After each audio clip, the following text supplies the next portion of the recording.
welcome to the Sherdog Radio Network and the Shillan and Duffy Show preview for Bellator 255, Pitbull versus Sanchez 2.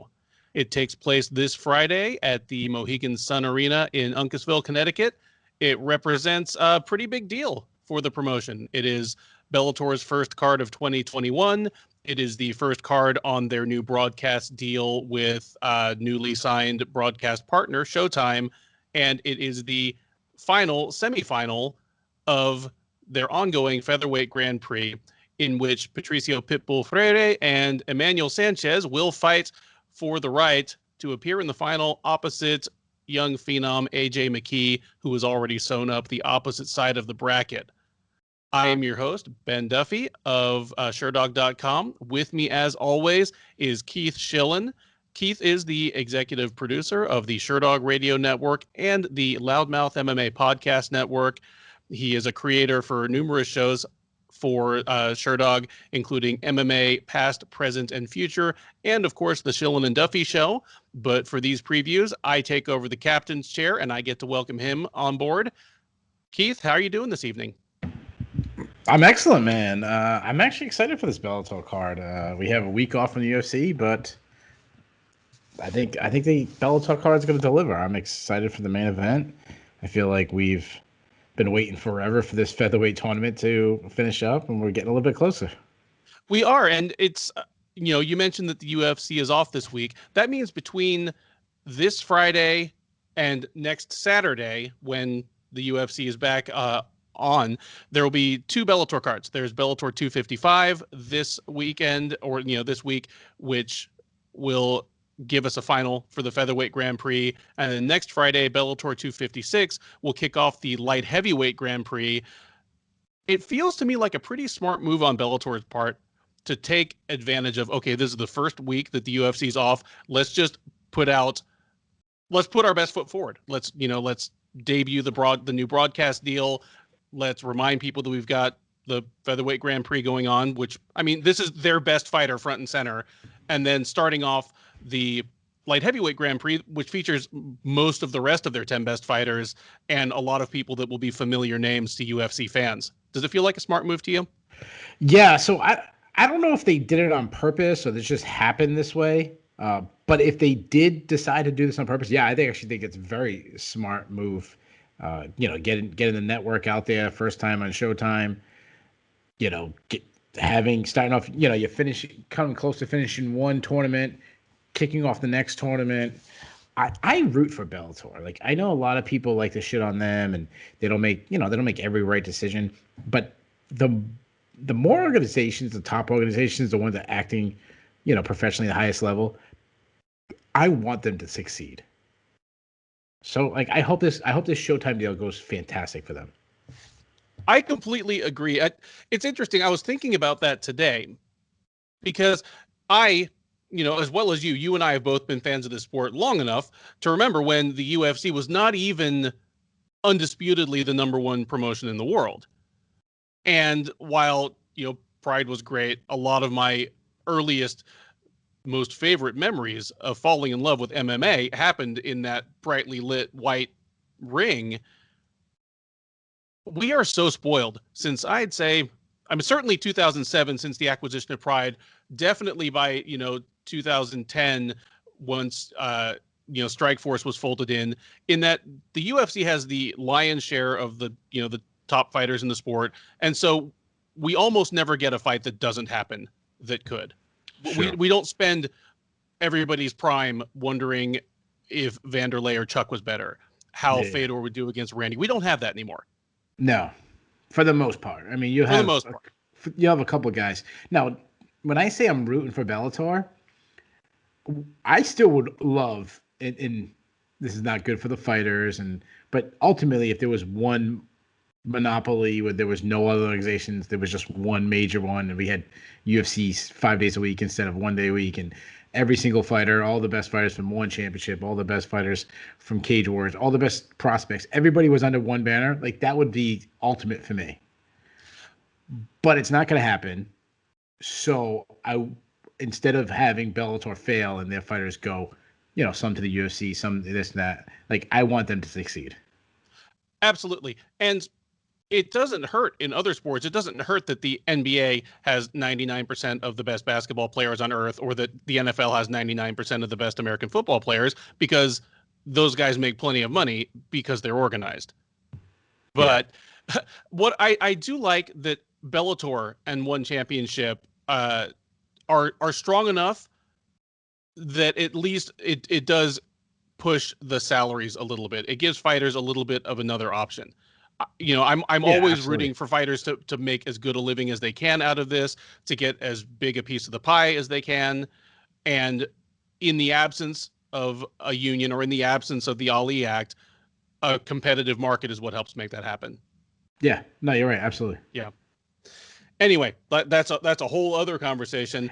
I'm just saying it's better for fans if they're all under one. I understand it's better for fighters to have options. As in anybody, it's better for anybody to have options. It's why kids, smart students apply to more than one college. That's why, you get your resume out to many, many different jobs, whatever. Like, I get it. Mm-hmm. This is a 13-fight card. Those of you who are listening right now, hoping for a deep dive into all 13 fights, are going to be disappointed, because we are concentrating on the main card today. It is a 5-fight main card. It features, obviously, the featherweight Grand Prix semifinal, which in turn features, again, in my opinion, the greatest Bellator fighter ever in Patricio Pitbull, as well as a number of really impressive prospects. I mean, there are, there's 2 undefeated fighters making their Bellator debuts on the main card. There are, people like Neiman, Gracie, who have 1 loss, and Tyrell Fortune, who have 1 loss. It's a strong main card. We decided not to do the deep dive on the prelims because they're extremely Bellator prelims. There's a good number of 2-0, 2-1 fighters on there. There are some really impressive prospects. There's Muhammad Burkamov, Khalid Murtazaliev, Magomedov, but those guys are like 10-1, 12-1, 15-1 favorites in their fights, and frankly, it feels like a bit of a waste of time to break down the X's and O's too hard. I mean, the X's and O's are, he's better everywhere than this guy, he should kill him, move on to the next guy and look for a title shot in the next year or two. Yeah, so I'll jump in. So there's a couple of things about that. Like, I generally agree with what you're saying. You mentioned why we don't want to break it down. Also, another reason why is me and you dig into 12, 13, 14 fights a week for the UFC. We do a lot of tape study. So it's kind of nice to have a smaller amount of fights, get a little bit of a break, even though I'm doing a one championship preview, so I really didn't give myself a break. But I think the lines are off in a lot of these fights. And I think that happens a lot in Bellator. That and it does happen a lot when one person's a significant bigger name than somebody else. It happens in the UFC, happens in a lot. Why, someone's such a favorite. I think that happens in this one. They're like, I'm intrigued with any fight that Magomedov is in. I think he's one of the best. I thought he was one of the best prospects in MMA for a long time. He's, as everyone mentions, he's got a win over Patricio. I say it every time. I don't think he should. I thought Jan won both of the matchups, but he's going against CJ Hamilton, who was at one time was considered a pretty good prospect himself. He kind of fizzled out a little bit, but it's not a like whitewashing for him. You mentioned, and I'm going to butcher his name, Khalid Murtazaliev, something like. However, the guy who beat up CB Dalloway and myrtleized him, so I could just call him Khalid Myrtleizer because he myrtleized. Yeah. He's 1-0 in the UFC. He had that USADA suspension, everything. He ended up getting cut. He's going against a guy who's 17-1 in Fabio Aguilar. That's intriguing. The Mahmoud Burkamov, he's a ACB veteran. He's 14-1. He's going against Herman Tirado, who was in the PFL. So he's got some high level experience. Chris Gonzalez is undefeated. He's coming off 2 good wins, especially against Vladimir Tilkov in his last fight. But Aaron McKenzie's a solid win before that. I would say he's taken a step up in name value in the Roger Quarta, but probably not the best guy he's faced in his recent run. But that's still the quarter's still a test. Roman Feraldo is undefeated in both pro and amateur. He just destroyed Pat Casey in his last fight. He's taken on Trevor Goody, who is 6'7" welterweight, who beat Kyron Gracie in his last fight. And then another fight, Jordan Newman is a two-time D3 national champion wrestler. He was the D3 wrestler of the year his senior year. He's looking to go 3-0. And he's going against a guy by the name of Bronco Busick, who has a fantastic name. Yes.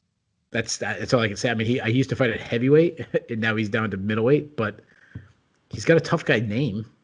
Yeah, that's a hell of a tough guy name for sure. That just sounds like a bouncer's name. It sounds like a middle linebacker for like the Cleveland Browns in the 1930s. I think that it's probably because there was an actual football player in the 30s. Yeah, Bronco. Yeah, Bronco just takes you straight there. He just fits, or if you were making a movie about that time and like, oh, it's Bronco Busick.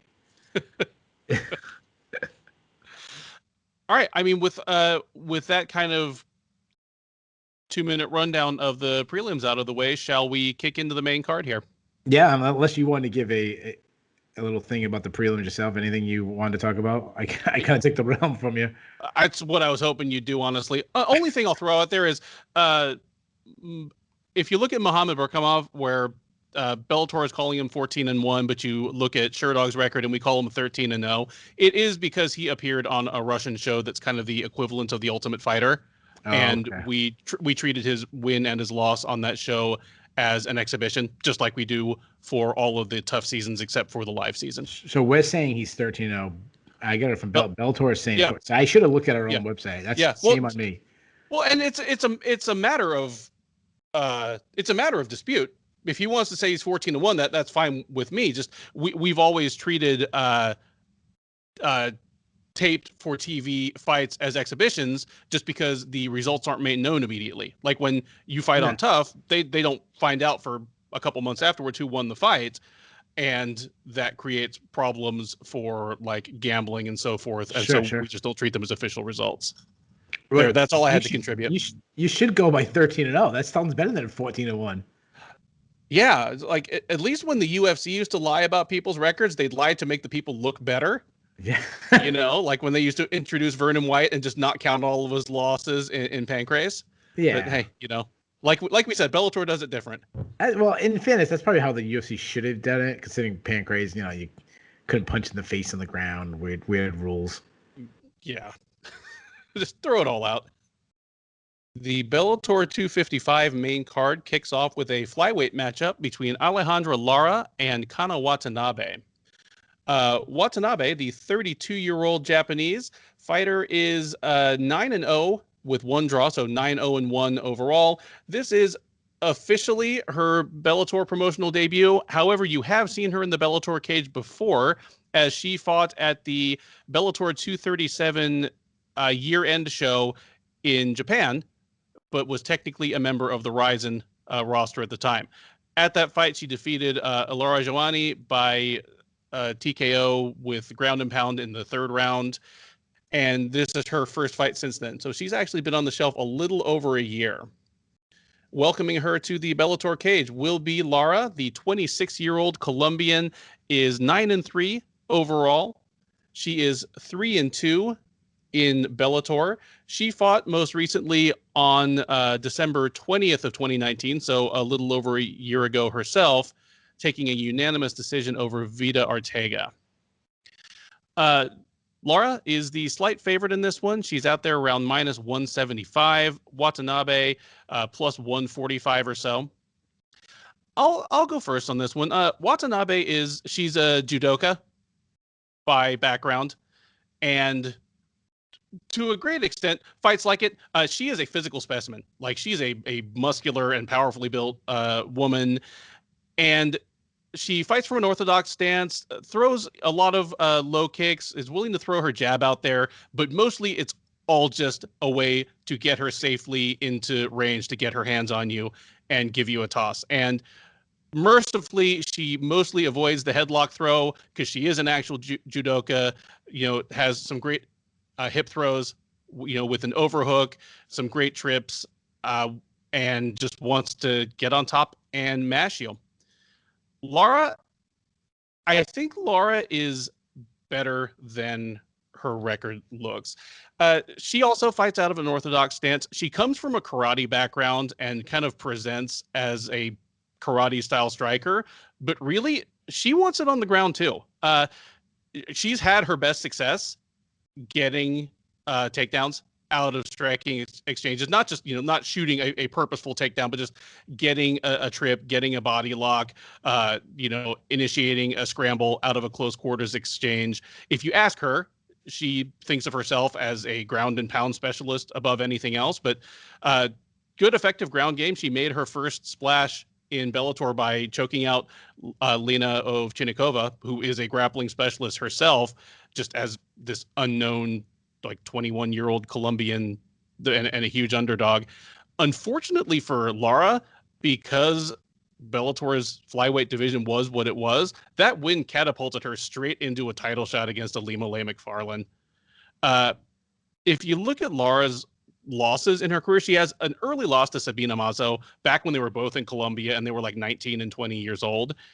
But her losses in Bellator have been to Ilima-Lei Macfarlane and Juliana Velasquez, both of whom were, Macfarlane was the champion. Velasquez is now the champion. And Lara was actually pretty competitive with Velasquez. I think she's still improving. And I think her approach and her physicality, because she's a good sized, very strong, very athletic flyweight. I think they're going to carry her far. I don't think she has peaked yet. I think she's a big ask for Watanabe officially debuting in Bellator, because the things that Watanabe wants to do play right into what Lara does best. If Watanabe comes out with her like little dinky calf kicks, like Lara will make her pay for that. If Watanabe like crashes the pocket and tries to throw Lara, she is a much more credentialed and decorated judoka, but that's not a gimme either. Lara is she's super strong. She's got great balance on her feet, and really everyone except for Macfarlane has had trouble making her go to the ground or do things she doesn't want to there. And Macfarlane is she's a special athlete. I have Lara in this one. I don't see the finish, but I think Lara's going to win a pretty one-sided decision where Watanabe can't get it to the ground unless or until Lara wants it there. So she either just gets pieced up on the feet for 3 rounds, or it goes to the ground, and as big and strong as Watanabe is, she doesn't like what she gets from Lara down there. Yeah, I think you did an excellent job breaking the skill sets down. I'll start with Watanabe. You seem that you like her on the her stand-up game better than I do. I think her stand-up is extremely raw. I think she's slow. She has low output. I 100% agree that she just strikes to get to the clinch, but I think her strike is ugly. I think she keeps her chin in the air, no head movement. She lacks power. As you mentioned, she's the judo black belt. She loves trips and throws. I've been going to judo practice. The Uchimata is her go-to move. That's the move that she used against Lara Joanna in her last fight in the first round to get Joanna down. Heavy ground and pound. She does have good back takes. She has 3 submission wins in her career, so she is a submission threat. But because she comes from a judo background, if you remember, obviously the most famous judokan in MMA, especially women's MMA history, is Ronda Rousey. And we always remember Ronda Rousey transitioning into an armbar so flawlessly. But if you remember, she was constantly throwing hips around. And they look for subs really quick, because if you understand judo, when you hit the canvas, you don't lose points for missing, like in wrestling get reversed. And if you don't, and I'm not an expert on judo, I think I'm correct about this. You don't lose points. You get so you can go for a submission quickly, but if you don't get a submission in 15, 20 seconds, they stand you back up. So that's why people are very aggressive once it hits the canvas. She hasn't got that out of her system. She still will jump for a submission if an arm is hanging or something. That now, while obviously that'll get her submissions, it will put her in bad positions. To her credit, she does have good submission defense herself. Joanna put her in a tight triangle in her last fight, and she didn't panic. She found her way to get out of it. She does struggle to get off from the bottom because, again, in judo, you really don't have to get up. You don't have to really force it to get back up. They stand you back up, very similar to if you watch freestyle wrestling. Freestyle wrestling, there really isn't. There's no escape points. There really isn't a reason to escape. You kind of just control your hips, and then after a couple seconds, the referee stands you back up. Now, you mentioned Lara, that she's better than her record. Yeah, I agree. Some of her losses early was very young. She looked the best she ever has in her last fight against Vida Ortega, and that's what happens when you're 25, now 26 years old. She's at that age where you expect to make big jumps and improvement. She's a southpaw. She comes from a karate background, so she, kicks come from little. They come up very easily. Like high kicks are like a specialty of karate. She's very aggressive, good volume, fast hands, good at bouncing her head off the center line. As I mentioned, she throws kicks from everywhere. She'll work the body with a kick and then throw one high. Like she likes to set up her high kicks with the body work first. She almost knocked Ortega out in her last fight with a high kick. Though one mistake she does do is she'll be a little too aggressive with the kicks and kind of throw them without setting them up, leaving her to a counter. But the also thing about her, she's, as I mentioned, she just turned 26. She's starting to just come into her power. We saw that in her last fight. So she might be hitting even harder this fight. She also drops her hands a little bit because of that karate style. They kind of like to hang hands. Think about Stephen Thompson, like hanging his hands. And they'll back straight up instead of cutting an angle. If it gets in close, she's willing to just grind out against the fence, or she'll do some damage. She's a pretty good close distance striker. She can get a takedown, but I wouldn't say she's a great wrestler. As you mentioned, she will want to wrestle, but she's not great at it. But she'll often just dive in from distance without really setting it up. But if she gets on top, she does have some solid top control. She can grind out a victory from on top. If she gets taken to her back, she's shown some good flexibility where she'll attack with triangles and gets her legs up really easily. She does have 3 submission wins in her career, but she does that play BJJ thing that I hate. Instead of trying to get back up, she'll look for submissions that really aren't there. So as for a prediction, Lara has an incredible advantage on the feet, in my opinion. While Lara has it, grappling background, I still think Watanabe should have a sizable advantage on the ground. So it's really, I'm looking at this as your simple striker versus grappler type match. I shouldn't say striker versus grappler, but more the huge advantages. Like one will have a huge advantage in striking, the other one should have I don't want to say huge, but a significant advantage on the ground. If Watanabe can get to the ground, I think she will win. She definitely, as you mentioned, a physical strength advantage where she could just muscle her to the ground. I just don't think she will. I don't think she's the athlete that Lara is. I think Lara is going to use a lot of space. I think she's going to pick her apart from the feet. I think she's going to work from distance. And you know what? As slow as Watanabe is in the stand-up, and she makes a lot of mistakes, she keeps that chin high, I think Lara can land that high kick and put her out. And I'm going to say, what the heck? Let's kick off Bellator with a bang, and let's throw up a high kick knockout in second round for Lara. Ooh, there you go. Next up on the Bellator 255 main card, it is Usman Nurmagomedov making his hotly anticipated Major League MMA debut against Mike Hamel.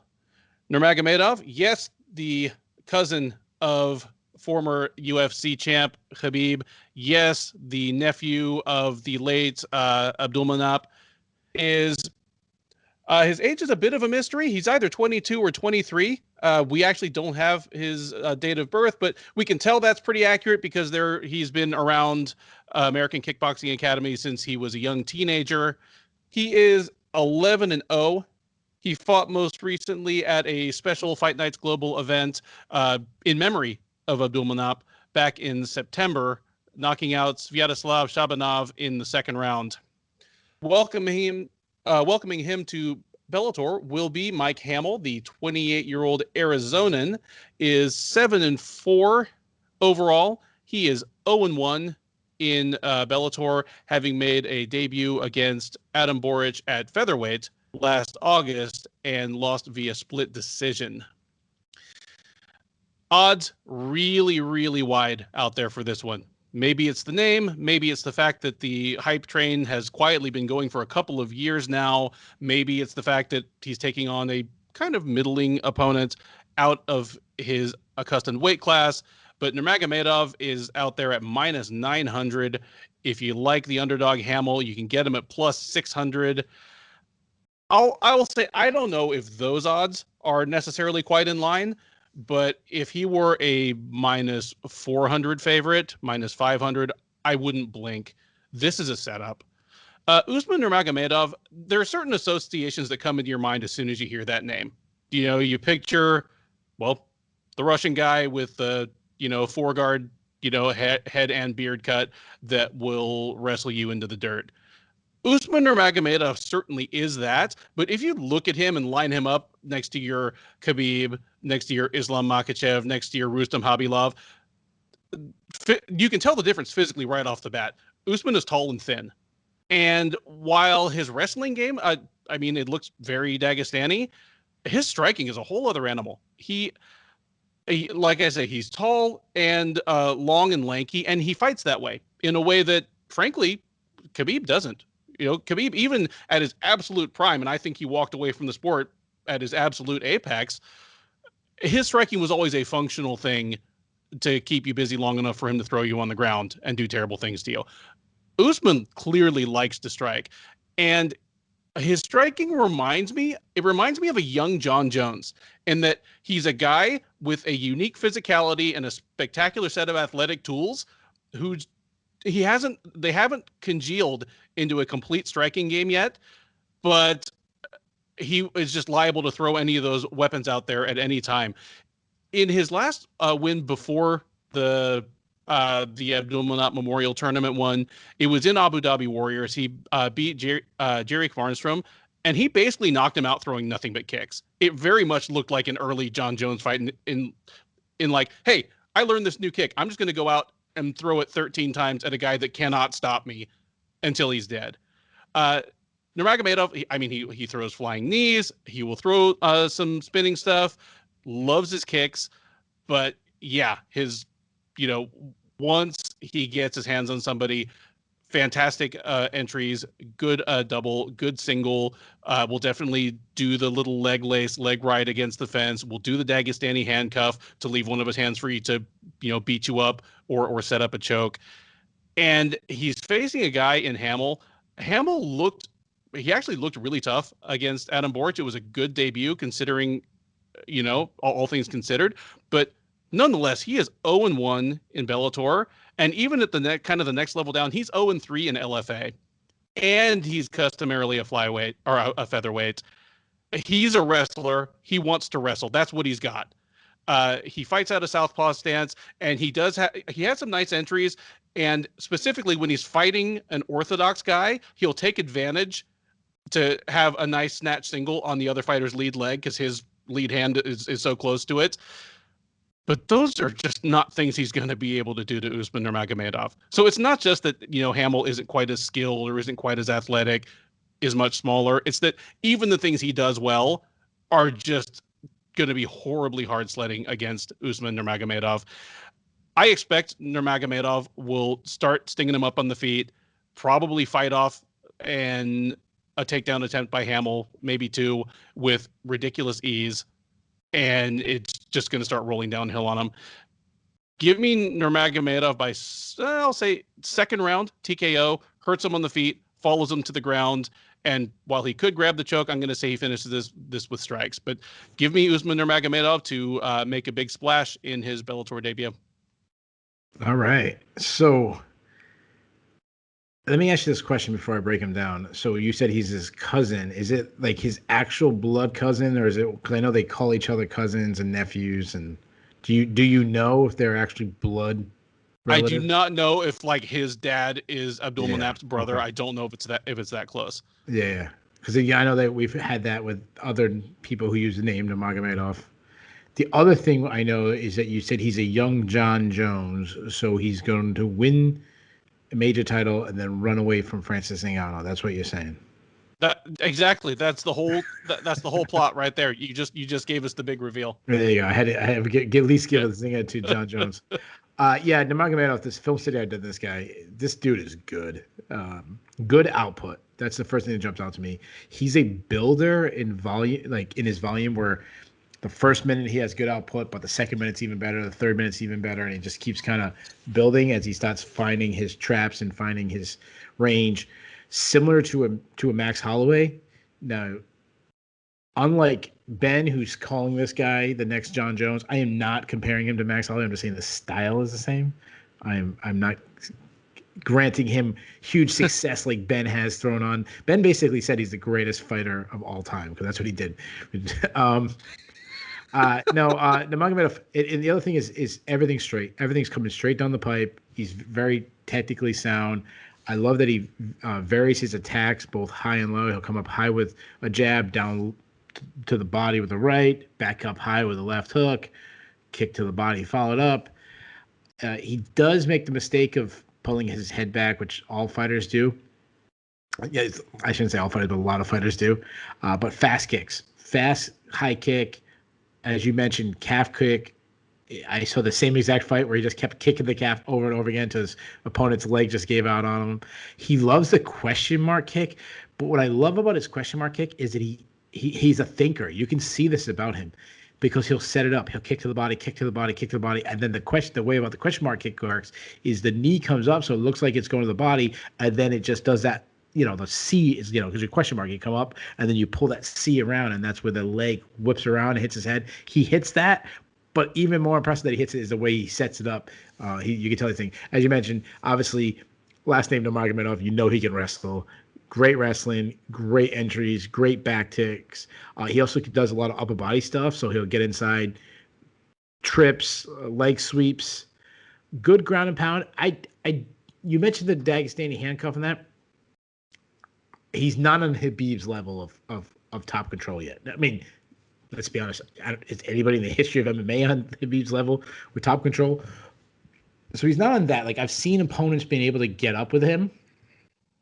So he needs to work on that suffocating top control that Khabib does. He also will shoot from really far away sometimes without a setup. But so does Khabib. Like, everyone always remembers the takedowns Khabib get. A lot of people forget that Khabib misses a lot of takedowns. Move over to Hamel. The guy fights out of the lab, so he trains with a good team. He's a southpaw, and I said on breakdowns I would stop mentioning switching stances, and I want to mention him because he switches a lot. And what I like about the way he switches is he'll switch stance and then immediately attack from that side. So he'll be in a southpaw stance, switch to orthodox, and then lead with a left hook, or southpaw switch to. Orthodox switch to southpaw, lead right hook now. And I love that technique. That's something when I was coaching, when I was fighting, that's something I used to do a lot. I always try to coach people that there's a time where your brain has to switch to kind of, realize that everything's different now. I love that you switch and attack, so they don't really get that chance. So that's something I like. He also is a pressure fighter. Like, he's nonstop on the gas coming at you. He really steps in his shots. His left hook, I would say, is his best strike, but there's a lot of holes defensively. Lacks head movement. He loads up way too much. He kind of telegraphs his shots. He'll try this flying knee to use his pressure, but he really isn't athletic enough to land it on his opponent's chin. He kind of just, like, the highest he gets up, it's like his opponent's nipples or something like that's as high as he gets. Good entries on his wrestling, but not great entries. Like, you can tell he comes from a wrestling background, but this is not a D1 level wrestler. He really doesn't drive through his opponent's hips. If he gets on top, though, he's an okay top control. Now, I'm with you. This is definitely a setup fight. I'm going to give Nurmagomedov the win. However, I do think the line is way off. He shouldn't be negative 900. He's too unproven. This is obviously his first, time on the American market. It's a little different if there was a full crowd, but the lights, it's still Bellator. It's still a week at Mohegan Sun, and seeing seeing people you recognize, or like, oh, there's Pitbull, and plus Hamel, as you mentioned, he gave Borix a really good fight. I mean, a lot of people think he won that fight. I mean, it was a split decision loss. I rewatched the fight, and I wasn't watching it to score it. I was watching I was kind of really just focusing on him, not really focusing on Borix. So I really don't remember who I thought won the fight. But he took the fight on short notice. He's a guy who uses pressure. So like, how much could he have pressured even more if he didn't? He moved. It was a weird catch weight fight. This one, he's moving up again. He's moving up to 155. But I actually think that helps a pressure fighter. That said, Nurmagomedov is way too crisp on his feet, way too crisp on the ground. This guy's 22 or 23, as you mentioned, so he's at that age where he could still be making huge. Like we haven't seen him in a little while. He could be a completely more advanced fighter. I expect him to piece him up. I expect him to get a late finish.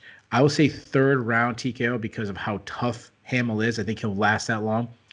But of all the all the fighters with Nurmagomedov last name, this is the one that I've seen that I'm most excited about. Like, he looks, and obviously when I say people with the last name Nurmagomedov, I'm obviously not talking about Habib. I'm talking about all this those little proteges. Yep. We now move up to the big guys for the only heavyweight fight and one of the two rematches on the main card of Bellator 255. It is Tyrell Fortune welcoming back a former opponent in late replacement Jack May. May steps in for Matt Mitrione, the originally scheduled opponent. Fortune, the 30-year-old, is 9-1 with one no contest. That entire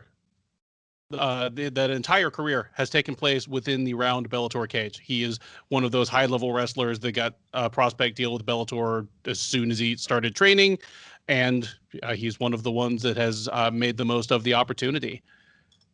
May, the 39-year-old, is 11-7 with one no contest in his mixed martial arts career. That one no contest for both men is their previous meeting. They fought last September at Bellator 245, and barely halfway into the first round, Fortune landed an inadvertent groin strike on May that put an end to the whole thing. May could not recover. We really didn't get far enough into that fight to see too much. And for that reason, the odds for this rematch are basically exactly the same as the odds for the first fight.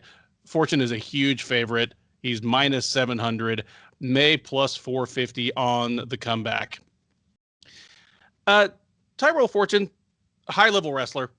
Kind of like I said off the top, he is a two-time junior college national champion and then a Division II national champion. And it shows. He's a very effective wrestler. Has a nice shot.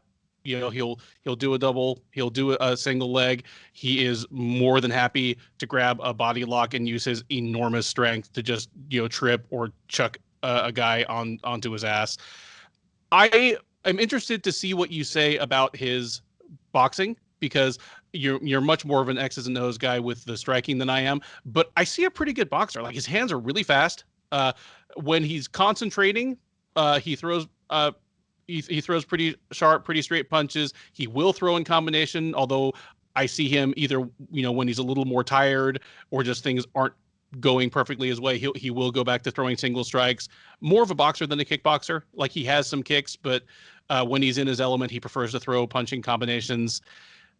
May is not in a great place. I mean, the first Fortune fight was a no contest. If you throw that out, he's 1-4 in his last 5 fights. That includes getting walloped in the first season of PFL.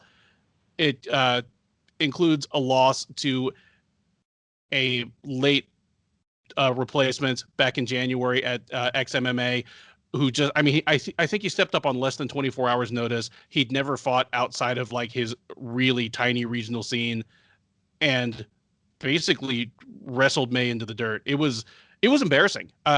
May is 39, or if he's not 39, he's about to be. Okay, no, he's 39. He's going to be 40 in a couple weeks.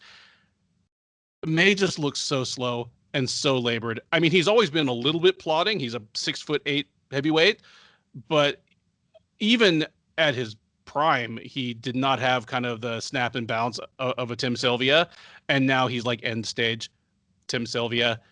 There is a route to victory there. Fortune's one loss was, a southpaw, like a big rangy southpaw.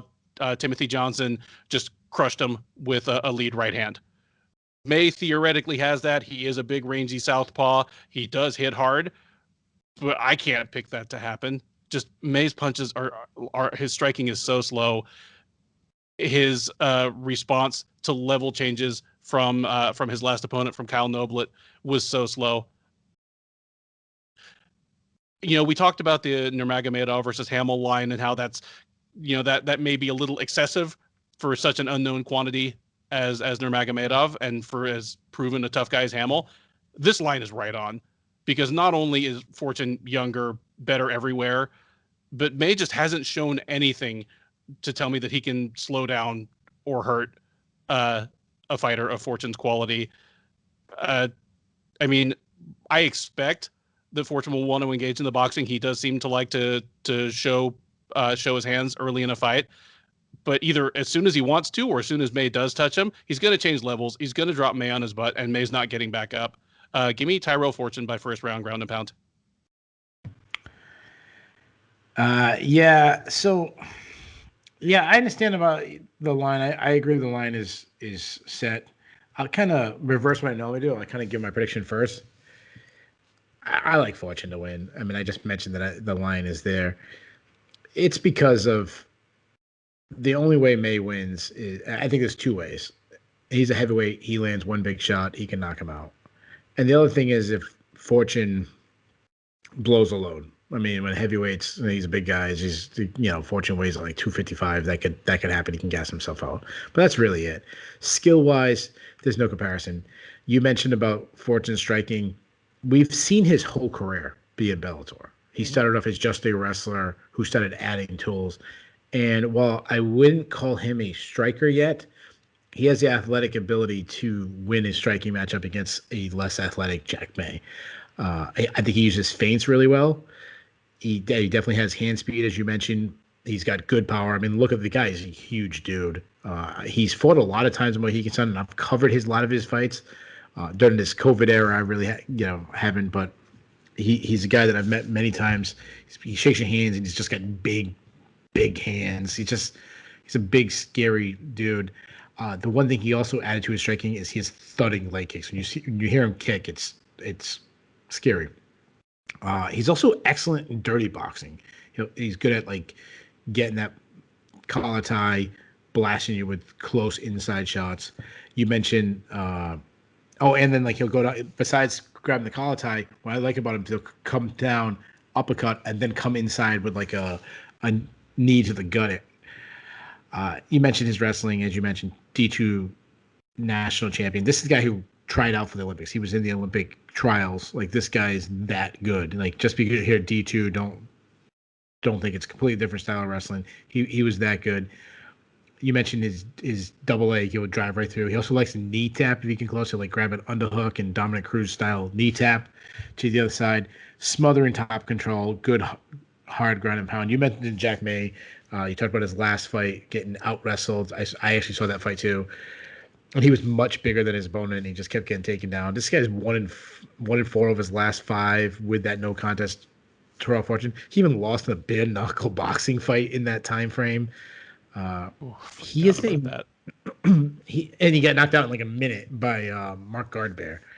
He is a massive heavyweight. Like, that's the thing about him. Like, I think he probably has to cut down to 265. Southpaw, which always gives people some trouble. He does a lot of hand fighting. He likes to grab the hands, and he does it. He'll grab with his lead right hand to throw his straight left, which is really his best punch, which is probably the best strike to knock out Tyrell Fortune, which you actually mentioned. But he throws one strike at a time. I think just he doesn't have the cardio to pick it up more than that. Hard leg kicks. He does use his height well in the clinch. Likes to grab the plum clinch knees. but he's not going to win that area against Tyrell Fortune. He's not going to win it in close, chest to chest, or even, especially, pressed against the cage or something like that. He has no offensive wrestling. His takedown defense is terrible. He struggles off his back, as you mentioned in his last fight. In fairness, he did use defense to get up against Fortune, but that was like a one-time thing. I've seen enough of their first fight to know how this is going to go. Fortune's going to take him down at will, maybe one time. If he gets back up and take him down a second or third time, I could see Fortune knock him on the feet, but I'm with you. I think he just takes him down, ground and pounds him, gets a stoppage. I'm going to double down with you. I'm going to say first round TKO from ground and pound, and I'm locking it as my lock of the night. All right. The co-main event of Bellator 255, a welterweight attraction featuring Neiman Gracie and Jason the ass-kicking machine Jackson. Gracie, the 32-year-old, is 10-1 overall. He is 8-1 since joining the organization as the prospect with the famous name. He is taking on Jackson, who is 13-4. 30 years old, 4-1 officially in Bellator. He has also fought for Titan FC, fought for LFA. He appeared on the ATT versus Black Zillions season of The Ultimate Fighter that gave us such luminaries as Kamaru Usman and Vicente Luque. Perhaps surprisingly, perhaps not surprisingly, you'll have to tell me whether you're surprised or not, Keith. Gracie is the slight underdog here. You can get him at even money, where Jackson is around minus 125 or minus 130 as the favorite. Let me know if that surprises you at all, and let me know who you think is going to win. It's a close line, so not like anybody's like a massive favorite or anything. Name-wise, I would have thought Neiman Gracie would have been the favorite. As far as their skills, I can get why Jackson's a favorite. And he's coming off a big. I think was Ben Henderson his last fight. Yes. Yeah, you meant Ben Henderson was the last fight. So Neiman's pretty elusive on the feet. He works behind a jab. Not much of a power striker. Like he doesn't really throw. He kind of works, as we talked about with Watanabe. He works his striking to close the distance to get to his grappling. If you attack me back straight up, he throws a lot of leg kicks. That's because, well, one, they're effective, but also he doesn't care if you take him down. He doesn't care if you catch one. He's an elite grappler. He's competed in some of the top Brazilian Jiu-Jitsu tournaments there are. He's got incredible back takes, great top pressure. He will pull. If you can't take it down, he'll pull guard. If you shoot it on him, he won't defend a takedown attempt, or he hardly ever does because he wants you to take him to the ground because he's just as comfortable off his back. He's got 9 submission wins in his career. He's got a wide variety of submissions, arm bars, rear naked chokes. He's kind of a leg lock specialist. He heel hooked John Fitch. He almost knee barred Rory McDonald. And we know how good of a grappler Rory McDonald is. If he's on his back, he can sweep you. He swept John Fitch. He's got, for a lot of times what happens with strictly Brazilian Jiu-Jitsu guys, they can't wrestle. They have like what we call Jiu-Jitsu wrestling, where, and I have the highest respect for Jiu-Jitsu, but they don't drill takedowns for the most part. They will start one guy on his knee, the other guy, like partially up, and they kind of start grappling. They don't really focus on getting takedowns. That's not the case with Neiman. Neiman can wrestle. I mean, he took down Ed Ruth. Ed Ruth is a 3-time NCAA champion. Like, I don't know if people, when I say 3 times, he's 3-time NCAA Division I national champion. He was with Penn State. Ed Ruth is one of the greatest college wrestlers ever. He took down John Fitch, an All-American wrestler. Gracie is so good on the ground. I just tweeted this out the other day when I was doing a film study of him. He had John Fitch on his back, and he was trying to rip apart his arm, to get an armbar.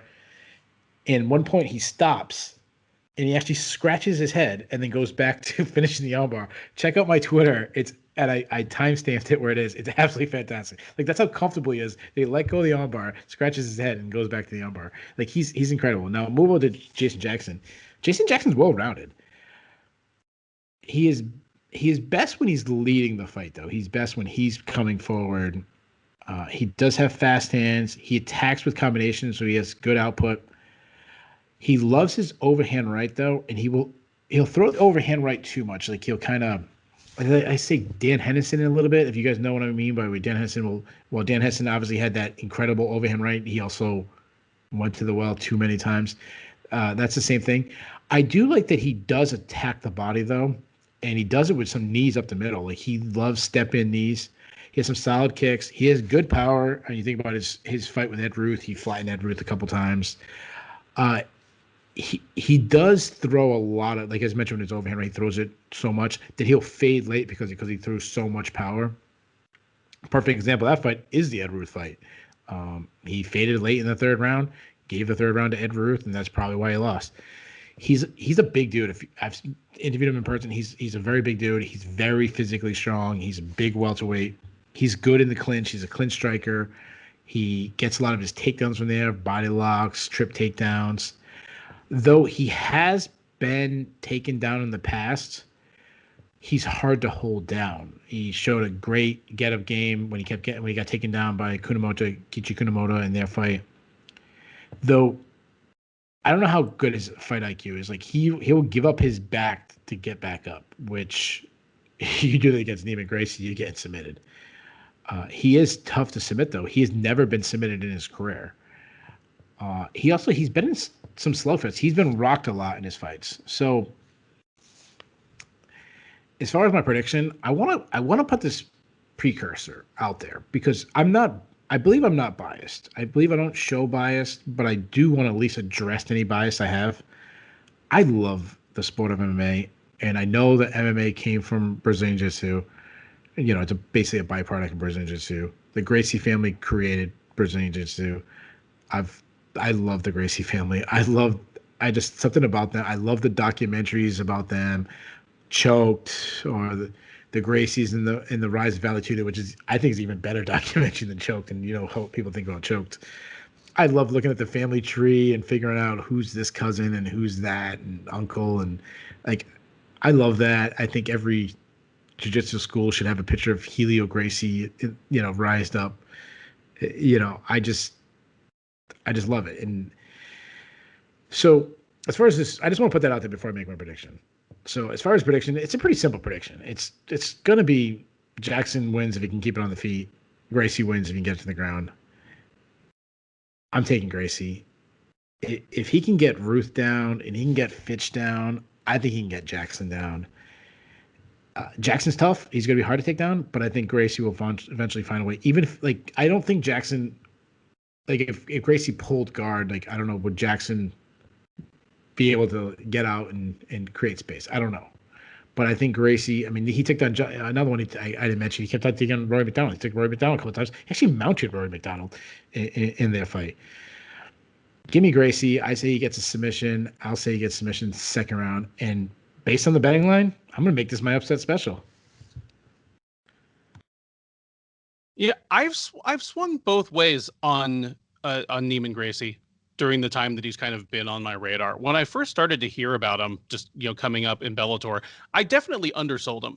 You know, I looked at him where, I mean, he definitely has some accolades in BJJ, but a relatively like short and quiet BJJ career compared to some of the other stars of his generation of Gracies. So I saw that. I saw the fact that he signed with Bellator very early. I saw the fact that he had taken the Gracie name. And keep in mind, I'm not saying that he's taking anything that's not his. Like he is every bit as much a member of the family by blood as Crone is. It's just that his mom was a Gracie, you know, and his dad was Stambovsky, who was himself one of the greatest Jewish, but and one of the greatest Gracie grapplers of his era. But yeah. But for him to do that, I mean, that's a marketing decision. That's like I'm gonna bust into this and I'm going to play on the Gracie name, which again is half of my family name to open doors. And I said, okay, this is a guy that's gonna wash out as soon as he hits some hard opposition. Like this is just, you know, he's gonna jump in. This is like a cash grab. It took me until the Ruth fight to realize how wrong I was. Like his list of jiu-jitsu accolades is relatively short because he's been training for MMA for so long, and he has specialized his jiu-jitsu to be MMA effective jiu-jitsu for so long. He is truly remarkable on the ground. I mean, I know it was John Fitch's last fight, but still, I missed the head scratch.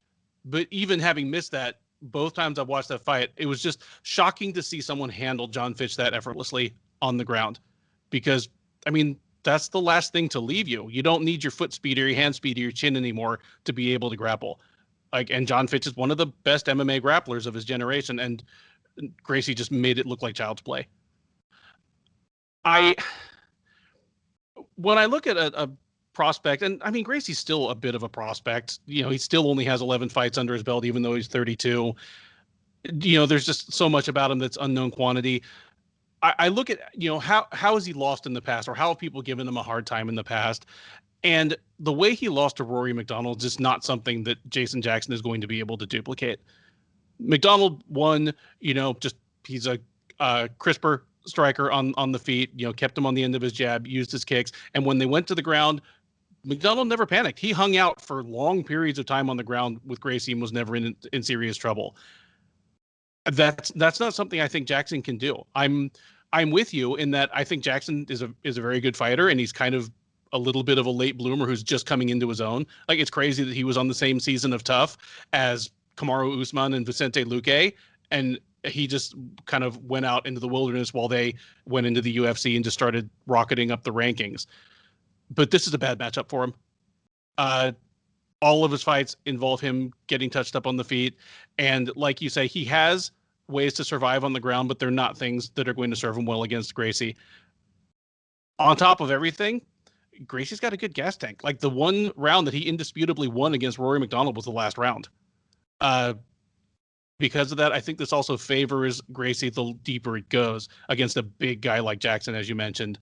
Give me Gracie by submission. Give me Gracie by submission. I'm going to say in the third round, maybe just Jackson starts to lose that top gear just a little bit. It goes to the ground, and Gracie takes his back and chokes him out and makes it look elementary in doing so. Can I jump in real quick before we move on? Because we only have the main event left. But as I mentioned the Gracies, can I say something that I think is fairly controversial when we talk about Neiman? Not counting the guys pre-UFC 1, not counting Helio and Carlson and the stories of holes. You have Royce Gracie is the greatest, most accomplished in MMA.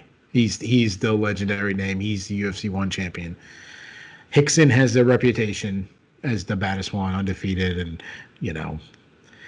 Hajar or Hoyler, but probably Hajar is the greatest grappler.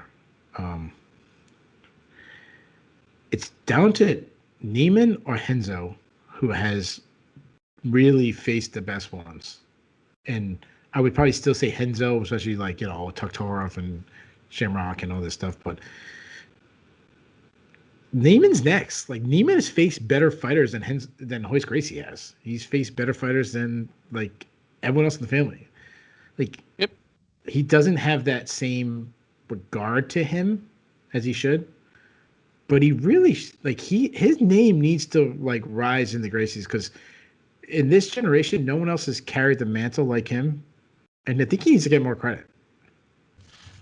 I completely agree. And I like how you kind of split them up there, because, Royce is the greatest Gracie in MMA because of his influence, because of, just what he did for the sport. But no, he's not the best Gracie in MMA. It's always been Renzo. And Neiman is really the first one to even approach. And I would agree that he is close to passing. Yeah. Even when you look at Renzo, and Renzo was the one out of all of them who really fought the best fighters of the day. Like when Renzo was over in Japan, he was fighting the best dudes. It wasn't like Hickson versus Takada. It was like, Renzo versus Sakuraba.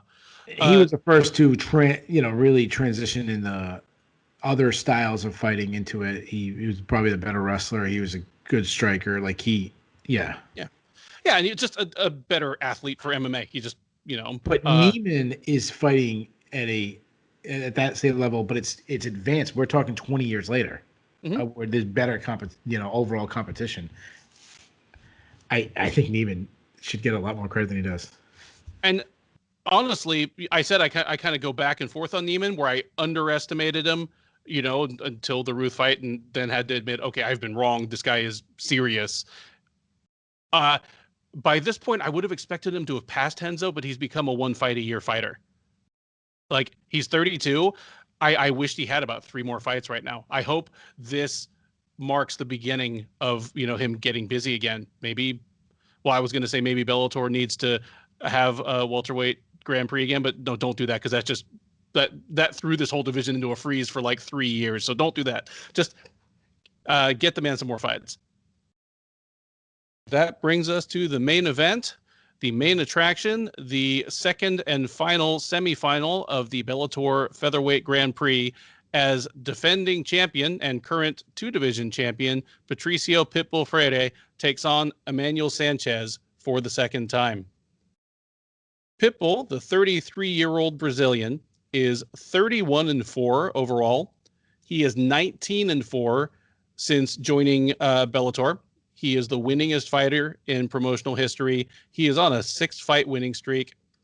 As I stated before, he is the holder of the Bellator featherweight as well as lightweight titles. He's been making noises about relinquishing the lightweight title, especially if his brother, is granted a title shot. But nonetheless, as of the time of this recording, he is Bellator's only active 2-division champion. He will be taking on Sanchez. The 30-year-old Rufus Sport product, fighting out of Milwaukee, is 20-4 overall. He is 12-3 in Bellator.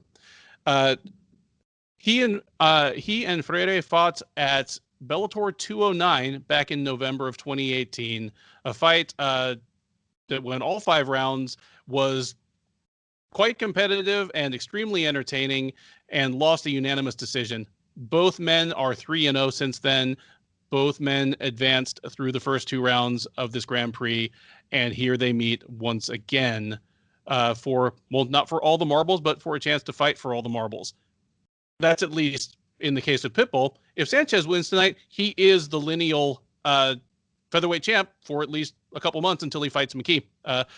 As Bellator has started to do over the last couple of years, defending champs titles are on the line in every round of a Grand Prix, so you don't end up with like some of those embarrassing pride type situations where sitting champs like lost in the middle of tournaments.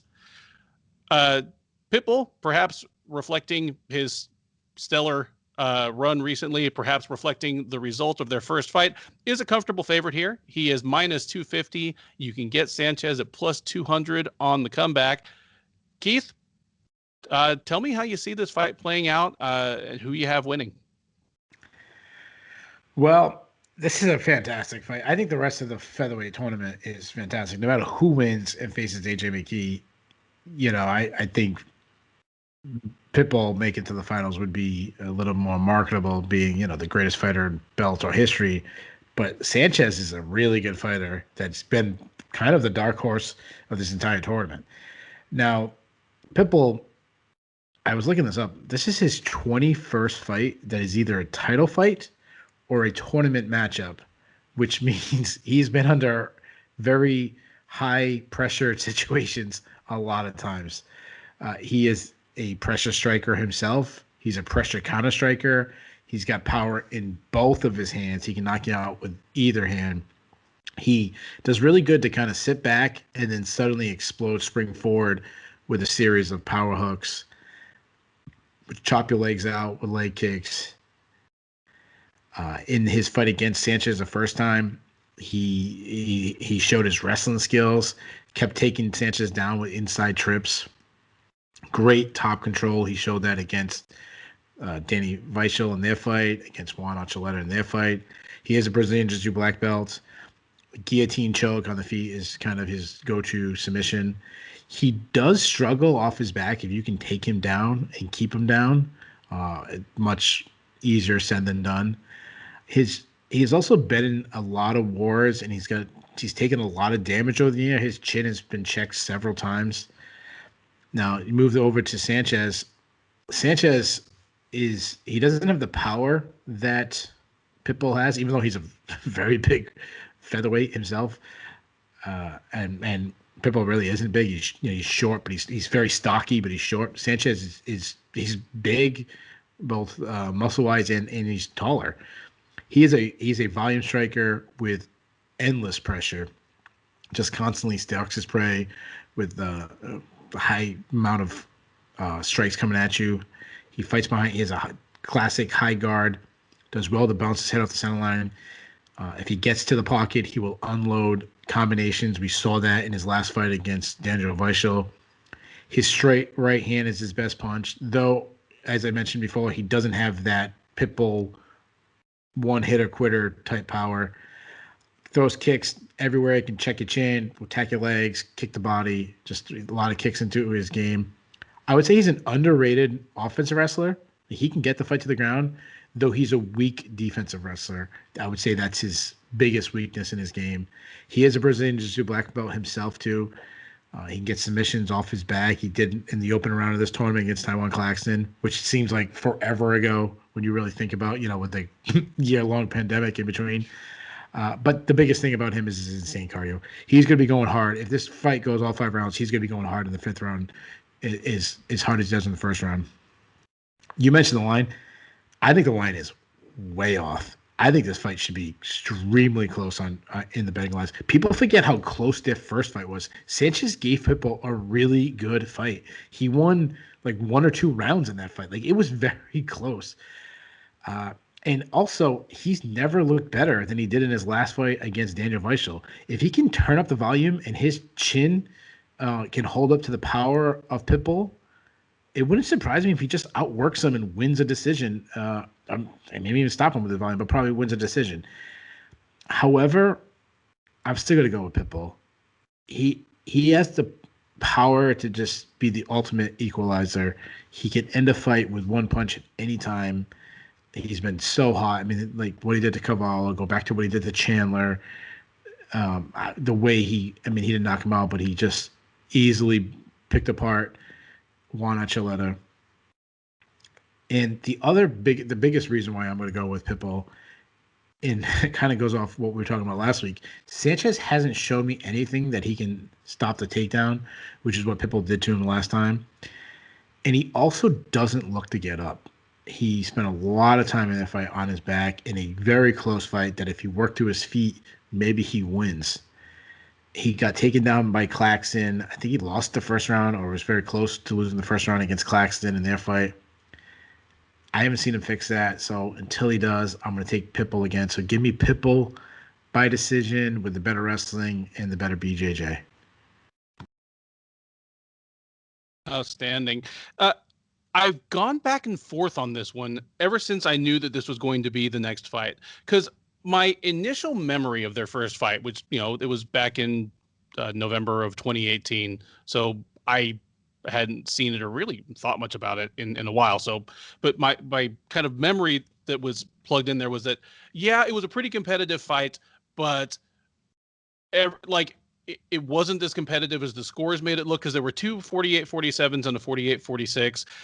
And just my memory, and I'm not saying it was correct because I'm going to get to that in a minute, was, for a fight that was 3 rounds to 2, basically, it didn't feel as close as that makes it sound.